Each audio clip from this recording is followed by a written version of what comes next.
Hi everyone! Kumusta kayo? Sana ay okay lang kayo, no? So ngayon, nasa third week na kami sa aming bagong pwesto. At patuloy ko pa rin itong pinopromote ang aming store sa pamamagitan ng Facebook page. So binoboast ko ito sa Facebook page at ito po ay binabayaran ko para mas madami ang makakakita sa entire platform. Kasi nasa estado pa rin kami na feeling bago sa negosyong ito. Dahil nga rin ito sa nabago ang aming lokasyon at maraming hindi aware sa bago naming pwesto. Sa ganitong klaseng negosyo, napaka-importante ang magandang pwesto. At isa ito sa mga napakahirap gawin or hanapin.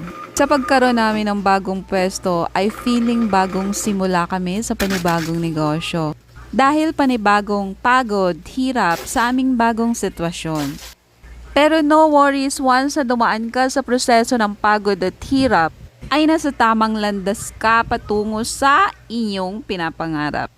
Along the process ng mga hirap na pinagdadaanan mo, huwag kang tumigil sa pagtuklas ng bago at sumubok na i-level up ang ginagawa mo.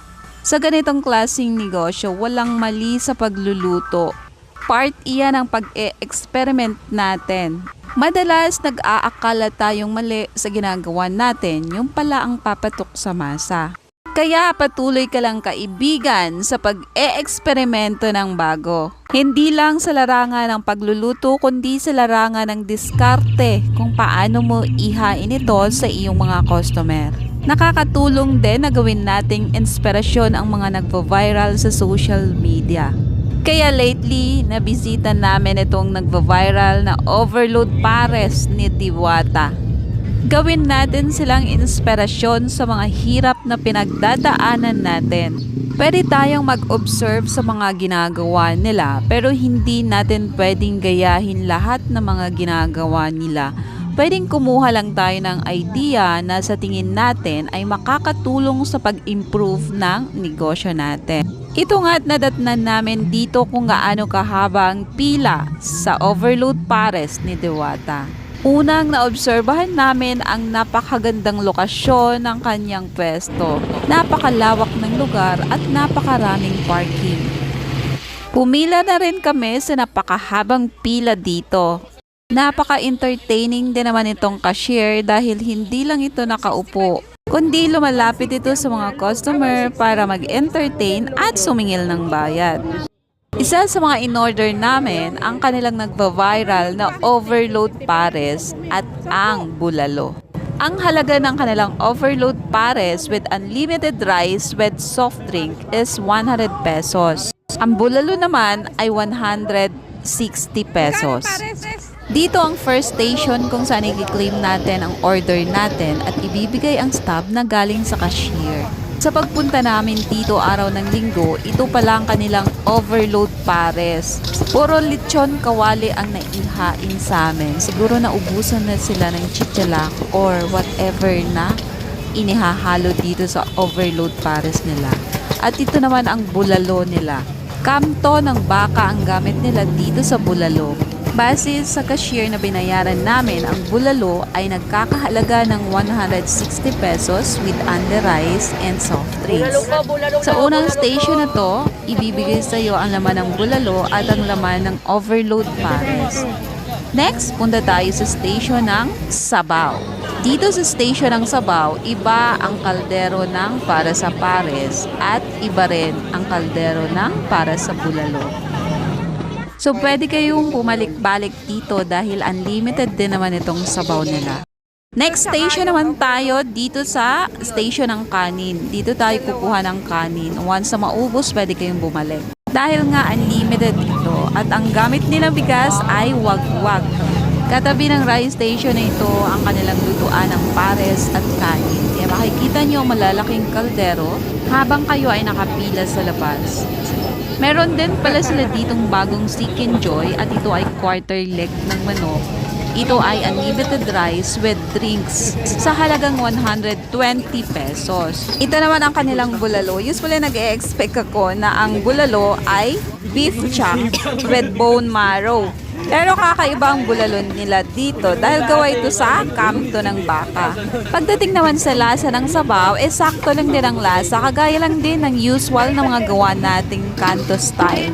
Sa mga nagbabudget, worth it din naman ang presyo nito sa dami ng isineserve nila plus unlimited rice and soft drinks. Next, natitikman natin itong tinatawag nilang Diwata Overload Pares. At dahil isa rin naman kami sa mga nagpapares, nag-e-expect kami na ang overload ay may iba't ibang halo. Pero base sa isineserve nila, ito ay puro lechon kawali. Para sa akin, sakto lang sa halagang 100 pesos ang serving na ito. May kasama na rin itong unlimited rice plus isang soft. As usual, kagaya ng mga ginagawa nating kanto style, ay masarap din ang lasa nito. Ito naman ang partner na kanin sa mga in-order namin. Ang gamit nilang bigas ay wagwag pero siguro mas maraming tubig ang nilalagay nila kaya ang resulta medyo malata ito. Dito rin nila ginagawa ang kanilang tinatawag na fried chicken. Ito yata ang pinaka-best selling nila kasi ito ay madalas na maubos. Sa halagang 120 pesos, quarter part ito at mayroon na siyang unlimited rice plus isang soft drinks. Usual na rin itong chicken pares. Kahit kami, meron na kami neto dati pa. So sa tingin ko, bakit siya viral sa social media? Dahil sa twist na ginawa niya.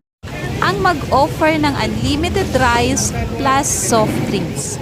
Worth it ito sa mga nagbabudget dahil mabubusog sila sa halagang 100 pesos. And of course, sa tuklasan nito, nag-isa sa mga influencer, kumalat sa buong social media. At curiosity ang nagdala sa mga tao, kaya dinudumog ito ngayon. Kagaya ni Diwata, simple lang naman ang mga ino-offer niyang food. Ginawa niya lang ito ng twist para dumugin ang tao. Sa pagbukas mo ng bago mong negosyo, pwede mong dalhin ito bilang isang inspirasyon mula sa inyong kakompetensya para ma-improve mo ang food na i-offer mo. Alam nyo guys, sa kahit anong klaseng negosyo, lalong-lalo na yung mga negosyong successful na, patuloy pa rin nilang pinag-aaralan ang kanilang kakompetensya at patuloy nilang inaalam ang mga pangangailangan ng kanilang target customer. So sa tingin nyo, ano nang mga napag-aralan nyo sa inyong mga kakompetensya? Anyway guys, sa mga bagong nagsimula na dyan ng ganitong klaseng negosyo, congratulations sa inyo. Marami nang nag-PM sa akin, ano? Keep going lang hanggang sa dumating ang oras na tayo naman ang mag-viral sa social media. So sa mga nagsimula na dyan, maging flexible tayo as owner. Kaya nating tumalon on board with technology and culture habang nagbabago ito. Sa panahon ngayon ay nasa computer age na tayo. Dapat may mga sarili na tayong site ang ating negosyo dahil nakakatulong ito sa paglawak ng ating mga customer. Gawan natin ng Facebook page itong ating mga negosyo para ma-extend ang ating mga marketing strategy dito sa entire social media. At alam nyo ba na dito rin kayo matutuklasan ng mga influencer or mga malalaking vlogger sa social media. Keep posting lang ng mga ino-offer yung food dito sa social media o sa nagawa nyong Facebook page para maging aware ang mga tao sa ino-offer nyong pagkain. Sa una, hindi nyo mararamdaman ang suporta ng tao dito sa social media. Huwag kayong sumuko sa pagpo-post dahil magsasawa rin yan sila at magla-like din yan balang araw. Yan ang mga prosesong mararanasan ng negosyo mo dito sa social media. Kagaya ng aming paresan, mayroon itong konting followers sa Facebook page. Pero hindi ito naging hadlang para matuklasan kami ng isa sa mga influencer sa social media. Sa pamamagitan ng aming Facebook page, kinontak kami ng kanilang team para schedule ang pag-feature nila dito sa Chichalak Pares ng Binondo. Kinabukasan, mula nang matapos nila itong i-feature sa YouTube channel, dumagsa ang tao sa maliit naming paresan. Kung dati ay nagluluto lang kami ng 2 kilong chichalak, ngayon ay nagpapaubos kami ng 3 box or up to 30 kilos na chicharong bulaklak. Kaya napakalaking tulong ng mga malalaking vlogger para ma-feature tayo sa kanilang mga YouTube channel. Sa dami ng dagsa ng tao araw-araw dito sa munting paresan, napansin na rin kami ng mga taong ipinagbabawal na kami dito sa kalye. At dahil nga napansin na kami, tuluyan na kaming nawala dito sa lugar kung saan naging viral itong Chichalak dito sa Binondo. Kaya sa mga gustong pumunta dito, nandito nakasulat sa baba ang bagong lokasyon ng aming paresan.